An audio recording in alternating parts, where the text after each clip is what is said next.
"You're not really a mother. You work too much." That's what my mom said, staring at me over a chipped mug of tea, right before she asked me how much I could pay her to babysit my sister's kids. For a second, I honestly thought it was a joke. I laughed. She didn't. Her face stayed cold, like she'd rehearsed that line in the mirror. And then she slid a handwritten rate card across the table. Yes, like I was hiring a nanny. You won't believe what I found out next. But to understand how I ended up being told I wasn't a real mother and then basically invoiced by my own mom, let me take you back a bit. I'm Lily. I'm 32, I'm a single mom, and I work in tech. That means long hours, late-night emails, and meetings with people in 3 different time zones. I'm not rich, but I make good money, enough to keep a roof over my head and my 8-year-old son Noah fed and safe. And in my family, that was apparently suspicious. I grew up in a small blue-collar town where the idea of a good mother was pretty standard: bake sales, church on Sundays, and always being physically present. My mom, Denise, fully believed that. She had 2 daughters, me and my younger sister Emma. Emma was the golden child. If I was the career one who forgot where she came from, Emma was the sweet, delicate one who just needed a little help. That's how my mom talked about us. And trust me, she never bothered to hide the favoritism. One Sunday afternoon, before everything exploded, we were all at my mom's house.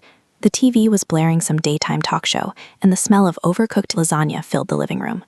Noah was on the couch building a Lego spaceship, and my sister's twin toddlers, Mia and Max, were tearing around like tiny hurricanes. "Lily, you're late again," Mom said as I walked in, balancing a store-bought apple pie in my laptop bag. "We started lunch without you." "I had to finish a call," I said, forcing a smile. "Client in London, time zones?" Emma flopped dramatically onto the armchair. "You're always on a call," she said, putting air quotes around it. "Must be nice just sitting at a computer all day." I bit my tongue. Always the same jab.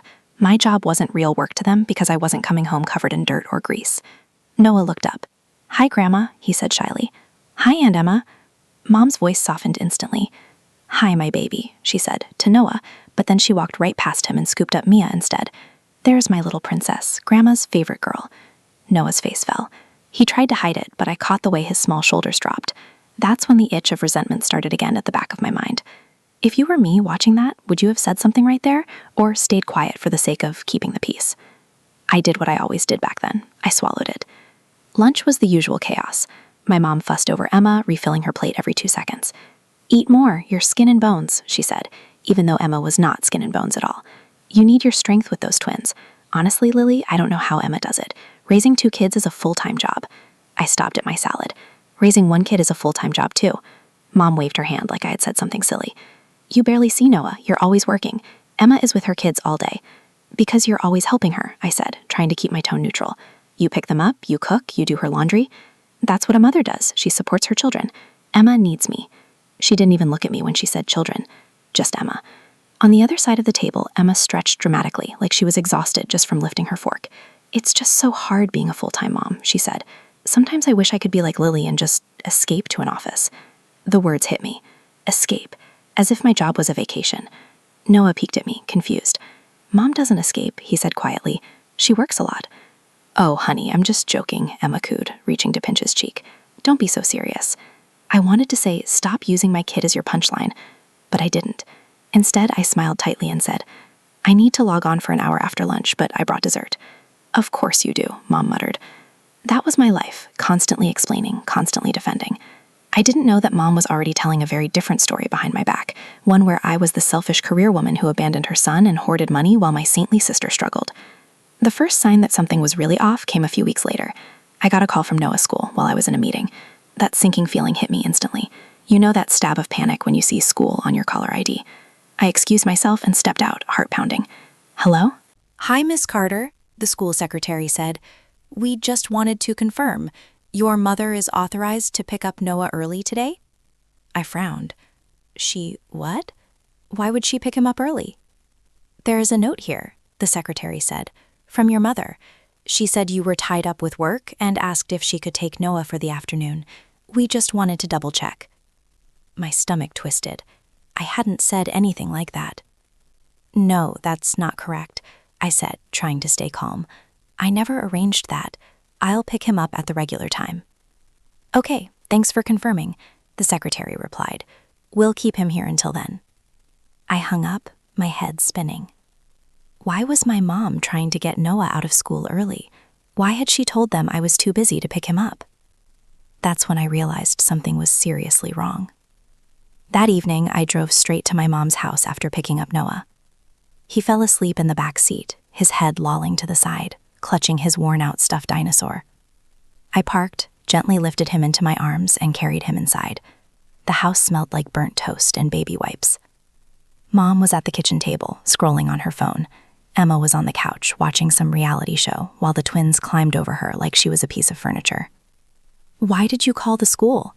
I didn't even say hello. Mom looked up, startled. "What are you talking about?"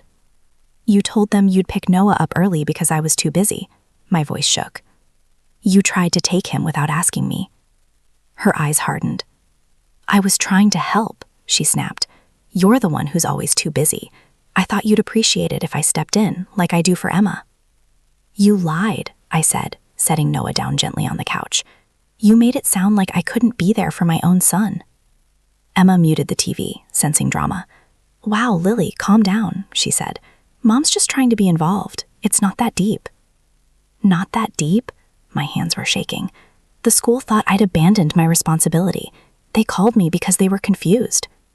Mom folded her arms. "If you weren't working all the time, it wouldn't be confusing." There it was again, that word, working, like it was a crime. "Do you even hear yourself?" I asked.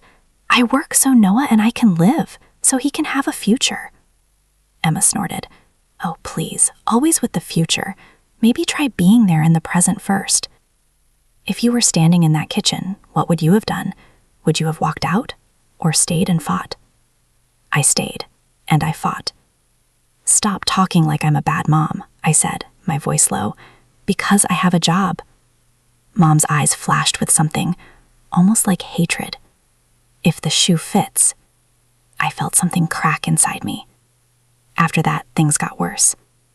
Little comments turned into open jabs. Whenever I dropped Noah off for a rare date night or emergency late meeting, she'd sigh dramatically. "Another night out, huh? Noah practically lives here." "He doesn't," I'd protest. "It's twice a month at most." Emma would roll her eyes. "Sure, and I occasionally need help with the twins." The thing is, my mom watched Emma's kids almost every day. She cooked for them, bathed them, even slept over at Emma's when the twins were sick. But if I asked for 2 hours once in a while, suddenly I was an absent parent. Then one day, I picked Noah up and overheard something that made my blood boil. He was sitting at the kitchen table, eating a cookie, while Mom washed dishes. I was just outside the doorway, slipping my phone into my bag. They didn't know I was there. "Grandma," Noah said, "are you mad at my mom?" Mom sighed heavily. "Of course not, baby. I just wish she loved you enough to be around more." My heart stopped. "She loves me," Noah said quickly. "She always tells me." "Words are easy," Mom replied. "Actions matter. She's always working. A real mother is there when her child gets home from school." My hands went numb. I had to grab the doorframe to stay standing. Noah was quiet for a long moment. Then he whispered, "Am I, not important?" I almost burst in right then, but something kept me frozen in place, listening, my heart breaking. Mom's answer was the nail in the coffin. I stepped into the kitchen. "We're leaving." Mom spun around, shocked. "Lily, how long have you been—" "Long enough," I said. "Noah, go grab your backpack, please." He looked between us nervously, but obeyed. Mom set down the dishcloth, her mouth pressed into a thin line. "Don't twist my words," she said. "I was just—" "You were just what? Telling my son I don't love him?" My voice trembled, but I didn't back down. "What is wrong with you?" Emma came in from the living room, drawn by the raised voices. Didn't need her. "I'm done," I said quietly. "From now on, if you talk about me like that to my son, you won't see him at all." Mom's face twisted. "You can't keep my grandson away from me. You need me, Lily. Who else is going to watch him when you're off playing career woman?" Noah came back in, clutching his backpack. "Are you mad, Mom?" he whispered. I knelt and looked him right in the eyes. "I'm not mad at you. I'm just going to make sure nobody ever tells you I don't love you. Okay?" He nodded slowly, but I could see the confusion and hurt in his eyes. Damage already done. I picked him up and left. I didn't know then that the next time I'd be back in that kitchen, my mom would be telling me I wasn't really a mother and asking for money like I was a client. The break from my mom didn't last long. Why? Because of Emma. A few weeks after that blow-up, my phone buzzed while I was at my desk. It was Emma, calling me nonstop, then texting in all caps, "Call me, it's an emergency." My heart did that awful lurch again. Emergency? I imagined the twins in the hospital, my mom injured, something terrible. I called back immediately. "What's wrong? Is everyone okay?" Emma sniffled dramatically. "No," she said. "Everything is falling apart." "What happened?" She launched into a story so fast I could barely follow. Her boyfriend, Brad, had left. Again. He'd taken his clothes, their TV, and apparently their savings. She was behind on rent. The twins' daycare had threatened to kick them out if she didn't pay. She was at the breaking point. "And Mom," Emma sobbed into the phone, "Mom says she can't help like she used to. She's tired. She says she's not my servant." I blinked. That part actually surprised me. For a moment, a tiny shard of hope pierced through. Was Mom finally setting boundaries with Emma too? Was she growing? Then Emma dropped the real reason for her call. "She said I should ask you," Emma sniffed. "She said you're the one with the big fancy salary. Lily, please, I need money just to get through this month." There it was. Money. If you were in my shoes, what would you do?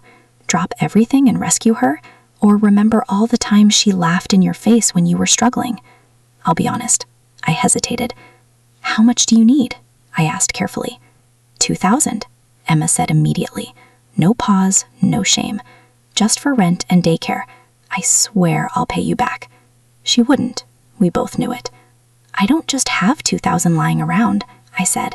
"I have bills too. Noah." "You're always talking about your job," she snapped suddenly. The tears vanished from her voice, replaced with irritation. "Isn't that what you work so much for? Money?" Ouch. "I work so I can support my child," I said, "not so I can be everyone's ATM." There was a long silence. Then she lowered her voice. "Look, Mom told me you got a bonus last quarter." I froze. "How does she know that?" "You told her. She said you were bragging about it." I hadn't been bragging at all. I'd showed Mom my bonus letter because I was proud, because I thought for once she'd say, "I'm proud of you, Lily." She'd apparently used it as evidence that I was hoarding wealth. "I never told her how much it was," I said. "And even if I did, it's not community money." Emma sighed dramatically. "Fine, whatever. Just forget it. I'll figure something out. Maybe we'll get evicted. Maybe the twins will end up homeless. But as long as you can afford your fancy coffee, right?" The guilt slammed into me like a fist. I hated that it worked, but it did. "Okay," I said finally. "I can't give you $2,000. I can give you $1,000. But it's a loan, Emma. I mean it. We'll write it down." "Of course," she said quickly, relief flooding her voice. "You're a lifesaver. I'll pay you back, I promise." Spoiler, she didn't. And that was just the beginning. After that, it was like a dam had broken. Mom started calling more too, but her tone had changed. There was a new edge in it. Calculating, almost transactional. "How's work?" she'd ask, but it sounded like, "How much money do you have?" She started making these comments that stuck in my brain. "You know, if you weren't so busy working, you'd have more time to share, help your family. Emma is drowning. It wouldn't kill you to step up. Isn't that what good sisters do? You don't want people thinking you're selfish, do you?" The thing is, I was already paying for Noah's school, after-school program, and our apartment in a safe neighborhood. I'd started a small savings account for his future. I was doing everything I could. But now my mom and sister were circling like vultures around that effort. And then came the ask, the one that led to that line, "You're not really a mother." It was a Saturday afternoon when Mom called and said, "Come over. We need to talk about something important. Family meeting." Those words, family meeting, made my stomach flip. They'd never meant anything good. I left Noah at my friend Jenna's place for a playdate, partly because I didn't want him hearing more poisonous comments. I drove to Mom's house, rehearsing all the boundaries I wanted to set in my head. I had no idea I was driving into a trap. When I walked in, Mom and Emma were already at the kitchen table. There were papers spread out, some kind of schedule, a crumpled daycare invoice, and what looked suspiciously like a handwritten chart. Finally, Emma said, "Sit." I sat, slowly. "What's going on?" I asked. Mom folded her hands like she was a manager about to present a proposal. "We've been talking," she said, "and we've come up with a solution that benefits everyone." My gut clenched. "A solution to what?" "To Emma's childcare problem," Mom said, as if it were obvious. "I can't keep watching the twins for free. I'm getting older, it's exhausting. She can't afford daycare. You're the one with the money, so? That one word carried so much entitlement it made my jaw tighten. "So what?" I asked carefully. Emma slid a paper across the table. It was a schedule. Monday to Friday, 8 a.m. to 6 p.m. It had Mom written in every daytime slot, and next to it a number, an hourly rate. I blinked. "What is this?" Mom cleared her throat. "If I'm going to keep babysitting Emma's kids, I need to be compensated. Fairly. I figured, since you're the one always talking about fairness," she gave me a pointed look, "you can pay me." Pay her. To babysit Emma's kids. I actually laughed. I couldn't help it. It just burst out of me like a cough. "You're joking," I said. Mom's face darkened. "Does it look like I'm joking, Lily?" "You want me," I said slowly, "to pay you an hourly wage to watch my sister's kids." Emma jumped in. "It's not just for me, it's for Mom too," she said. "She's sacrificing a lot of time and energy. You know what daycare costs, right? You should be grateful she's willing to do this." I stared at them, stunned. "Why aren't you paying her?" Emma scoffed. "Because I don't have money, Lily, that's the point. I'm a full-time mom." "No," I said flatly. "You're an unemployed adult who expects everyone else to carry you." Emma's face turned red. "Wow, there it is, the judgment." Mom slammed her hand on the table. The mugs rattled. "Enough," she snapped. "We're not here to attack Emma. We're here because you have responsibilities to this family." "Responsibilities?" I repeated. "Like funding your babysitting business?" Mom leaned forward, her eyes cold. "Do you think you're better than us because you have a fancy job, because you left this town? You think that excuses you from helping your own blood?" I felt my pulse pounding in my ears. "I have helped," I said. "I gave Emma $1,000 last month. I've bought groceries, diapers." "And it barely scratched the surface," Emma interrupted. "You have so much more, and you act like we're draining you. You don't even know what struggle is." The irony was so thick I almost choked. I'd grown up with the same struggling mother, the same absent father. The difference was I refused to stay there.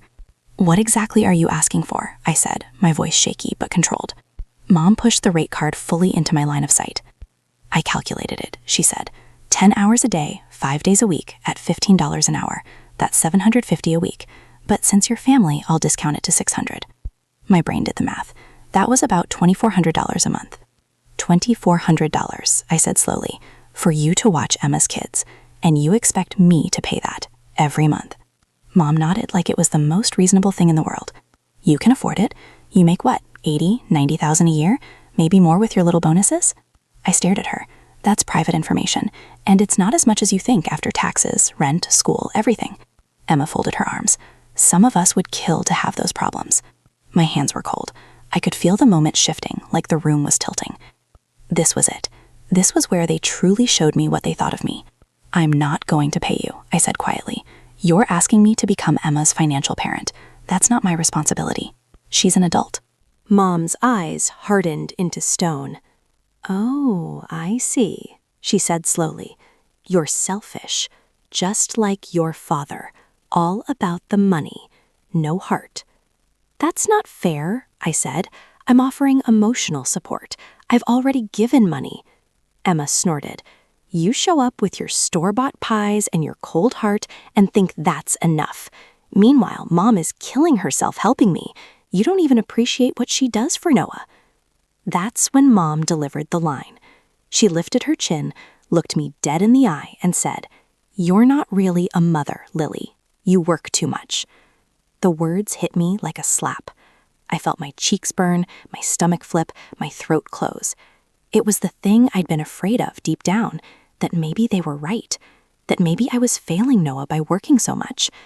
But then I remembered him asking if he wasn't important. I remembered him clutching his dinosaur, waiting at after-school care. I remembered all the nights I fell asleep at my laptop, trying to make enough for him to have choices. Clicked. She thought I was just a paycheck? Fine. Let's talk money. Okay, I said, after a long beat. My voice was calm now. Too calm. That kind of scary calm that comes right before a storm. If I'm not a real mother because I work, let's look at what my work has done.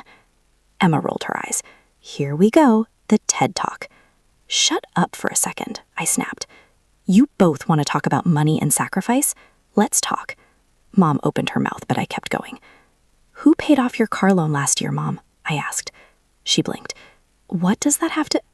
Who paid for your dental work? I continued. The root canal? The crown? Insurance didn't cover everything, remember? Who wrote that check? Her lips thinned. You did, and I was grateful. You said you'd pay me back, I said. You never did. I didn't push it because you're my mother. Who paid for Emma's phone bill when she was unemployed for 6 months? Who bought half the diapers those twins wore in their first year? Emma's face reddened. You said you wanted to help. I did, I said. I wanted to help. Voluntarily. Not be guilted into becoming a permanent wallet. There's a difference. Mom crossed her arms. So now you want to keep score? You started keeping score, I said. When you stuck shockingly specific numbers on a piece of paper and slid them across the table like an invoice. Silence. I could feel a shift. Mom's confidence wavered just a little. If I'm not a real mother because I'm a provider, then what are you? Because when I was a kid, you worked 2 jobs. You missed recitals. You missed parent-teacher conferences. You were exhausted all the time. Were you not a real mother then? Her face went pale. That's different, she said weakly. I had no choice. I nodded slowly. Exactly. You had no choice. Just like I don't. I'm doing the same thing you did. The difference is, I'm not asking my child to fund his cousin's daycare. Emma slammed her hand on the table. This isn't just about daycare. This is about family. We're drowning, Lily. You could save us. I turned to her. I could throw you a life jacket, but you want me to build you a yacht and captain it while you sunbathe. Her mouth opened and closed. No sound came out. Mom tried a different tactic. We just thought, since you're so busy, you'd want peace of mind, knowing Emma's kids are safe with me.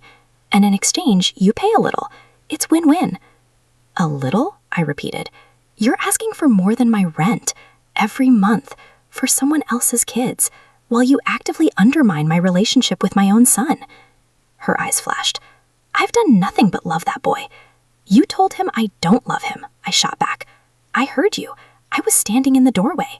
Remember that day you said a real mother is there when he gets home from school? You broke his heart. For the first time, Mom looked rattled. She glanced at Emma, then back at me. You misheard. No, I didn't. And just in case you're wondering, I kept the voicemail too. That last part was a lie. Sort of. I didn't have a voicemail of that moment. But I did have texts, and I did have witnesses, like Noah's therapist, whom we'd started seeing after that conversation. And more importantly, I had something they didn't know about yet. My secret advantage. Remember I said I work in tech? My company had recently gone through a restructuring. People were getting laid off, roles were shifting. While it was terrifying, it also came with opportunities. One of those opportunities was remote relocation. I'd been offered the chance to move to a different city, one with better schools, more support, and a higher salary. I hadn't decided yet. I'd been holding back, partly because of guilt, because of family. Sitting at that table, looking at that rate card, I made my decision. It was time for my power move. Here's what's going to happen, I said, sitting up straighter. I'm not paying you to babysit Emma's kids. That's final. If Emma needs childcare, she can apply for subsidies, find a part-time job with daycare, or reduce some expenses. Subsidies, Emma scoffed. You want me to stand in line and beg like some loser? Why would I do that when my own sister is loaded? That word, loaded, as if my salary was infinite and I had no right to boundaries. Because your sister doesn't owe you a living, I said. I owe my son a living. That's it. Mom's eyes narrowed. If you walk out of here today without agreeing to help, don't expect us to be here for you. Don't expect us to pick up Noah from school or watch him when you're off working. You'll be on your own. She said it like it was a threat, but unknowingly, she just opened the door I'd been unsure about walking through. I leaned back. Good, I said. They both blinked. What? Mom asked. I said good. I repeated. Because I've been offered a transfer. New city, better pay, better hours, better schools. I was hesitating because I thought maybe Noah should stay near his family, his grandmother, his aunt, his cousins. Emma's eyes widened. You're moving? Mom's face went slack. You wouldn't dare, she whispered. I held her gaze. I would. I am. I'm not going to keep my son in a town where his own grandmother tells him his mother doesn't love him, where his aunt treats me like a wallet. You can't take him away from us, Mom said, her voice rising. He's my grandson. I have rights. I nodded slowly. You do. And if you want to see him, you'll have to show the court you're a positive influence in his life. Imagine the judge reading text messages where you call his mother selfish, cold, and not a real parent, or hearing from a therapist that your comments caused him emotional distress. Their faces drained of color. You wouldn't, Emma breathed. Try me, I said. I've saved everything. Every manipulative text. Every guilt trip. Every time you tried to tell me my love wasn't enough because it came with a paycheck. That part wasn't a lie. I really did have the texts, and the therapist, and the documentation of Mom trying to remove Noah from school without my permission. My secret advantage wasn't just the relocation. It was the paper trail. I'd been too scared to use it before. But now, I was done being scared. For a long moment, the only sound in the kitchen was the humming of the fridge. Mom broke first. You would tear this family apart over money, she said hoarsely. I shook my head. No, I'm refusing to let you tear it apart while blaming me for the pieces. Emma's eyes filled with tears. So that's it? You're just going to leave? Move away and abandon us? I'm not abandoning anyone, I said. I'm choosing my child over your demands. That's what real mothers do, remember? Mom clinched.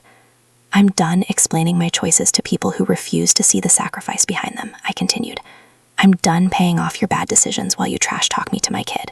If you want a relationship with us, it will be on different terms. Emma glared at me. You'll regret this, she spat. When you're all alone in some city with no one to help you. When Noah grows up and resents you for taking him away from his family. I stood up.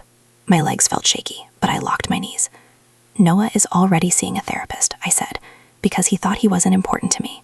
Because of what you, I looked at Mom, said. If anyone has some repairing to do, it's you. Mom's mouth opened, then closed. Her eyes glistened for the first time. I was just trying to protect him, she said weakly, from disappointment. By telling him I don't love him, I asked gently. That's not protection. That's projection. She whimpered like I'd slapped her. I picked up the rate card, crumpled it in my hand, and dropped it into the trash. This conversation is over, I said. There will be no monthly payment, no contract, no more using my love for Noah as a weapon against me. Mom's eyes rose in a wail. Lily, please, you can't just... I can, and I am. I turned to leave, then paused at the doorway. Oh, and one more thing, I added. If you ever tell Noah again that I don't love him, you won't be seeing us at all. No visits, no calls, nothing. Grandparents' rights or not, I will fight you, and I will win. Because here's something you should know. I'd already talked to a lawyer. Just a consultation, quietly. I knew my rights. I knew my leverage. That was my final power reclaim moment.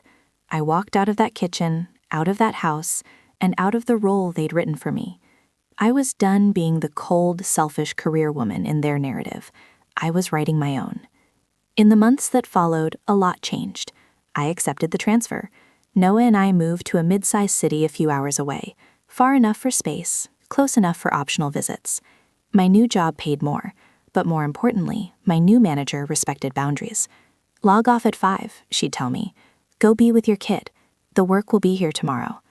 I cried the first time she said that. I'm not even kidding. Noah started at a new school. They had an after-school robotics club he loved. He made friends. Slowly, the worry line between his brows faded. We still saw his therapist for a while, just to make sure the old wounds healed. One day he said something that broke me in the best way. Mom, he asked quietly from the back seat one evening, do you have to work a lot because of me? I glanced at him in the rearview mirror. What do you mean, buddy? I heard Grandma say you only work because of me, he said. Like, I'm why you're not home. Is that bad? I pulled over. Right there, on the side of the road, hazard lights blinking. I turned around and took his small hands in mine. Listen to me, I said. I work because I want you to be safe, to have good food and a warm house and a future where you can choose anything you want. It's not bad. It's love, just in a different shape. He studied my face. So you're not mad that I cost money? I laughed softly, tears in my eyes. You don't cost money. Life costs money, and I'm happy to pay it. That's what grown-ups do. That's what mothers do. He smiled, tentatively at first, then wider. Okay, he said. I like your work. It makes you happy, right? It does, I said, especially knowing it helps you too. We hugged over the center console. I didn't care how awkward or uncomfortable it was. I needed him to feel it. That moment right there, that's when I knew I'd won more than any argument at a kitchen table. I'd won my son's trust back. As for my mom and Emma, well, at first there were a lot of dramatic texts, long paragraphs about betrayal, selfishness, the family legacy I was destroying. I didn't respond to most of them. Then the tone shifted. The text got shorter, then eventually less frequent. Months later, I got a photo from Emma, the twins at some cheaper daycare. A single sentence. We figured it out without you. I stared at it for a long time. Then I typed back. I'm glad. I hope you're all doing okay. No money sent. No offer to help just this once. Just a boundary, enforced quietly. My mom took longer. She didn't talk to me for almost 6 months. Then one day, a small envelope arrived in the mail. Inside was a card. On the front, a generic painting of flowers. Inside, just a few words. I'm sorry. I was wrong. Mom. No explanations, no justifications, just an apology. Was it enough? No, not for everything. But it was something. I texted her a picture of Noah at his robotics club, holding a little trophy he'd won. He's doing great, I wrote. We both are. She replied with a heart emoji. Then, can I visit sometime? I thought about that question for a long time. Then I typed, maybe, we can talk. But things will be different. No more comments about me not being a real mother, ever. She wrote back, I know. I'm trying to unlearn some things. I hope you can give me a chance. We're not magically healed now. This isn't a fairy tale. We're rebuilding, slowly, with clear boundaries. But here's the difference. I'm not begging for her approval anymore. I know what kind of mother I am. So yeah, my mom once told me, you're not really a mother, you work too much, and tried to charge me to babysit my sister's kids. She tried to turn my love for my son into a weakness, a lever to pull money out of me. Instead, it became my strength. I protected him. I protected myself. I walked away from a toxic dynamic and built a life where we both could actually breathe. If you were in my shoes, would you forgive them, set strict boundaries, or walk away completely like I almost did? Because here's my mic drop. I may not fit my mother's definition of a real mother, but my son knows who tucks him in, who shows up, who fights for him, even when that means walking away from her own family. And in the end, that's the only definition that matters.